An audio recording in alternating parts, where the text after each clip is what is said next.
اشاعتی ادارے مکتبۃ المدینہ کی مطبوعہ بہار شریعت جلد اول صفحہ 228 پر صاحب بہار شریعت حضرت علامہ مولانا مفتی محمد امجد علی اعظمی رحمۃ اللہ تعالیٰ علیہ لکھتے ہیں، مشائخ کرام فرماتے ہیں جو شخص مسواک کا عادی ہو مرتے وقت اسے کلمہ نصیب ہوگا، اور جو افیون کھاتا ہو مرتے وقت اسے کلمہ نصیب نہ ہوگا۔ حضرت سیدنا ابن عباس رضی اللہ تعالیٰ عنہ سے روایت ہے کہ مسواک میں 10 خوبیاں ہیں،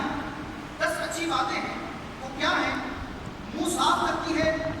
مسوڑے کو مضبوط بناتی ہے، بینائی بڑھاتی ہے، بلغم دور کرتی ہے، منہ کی بدبو ختم کرتی ہے،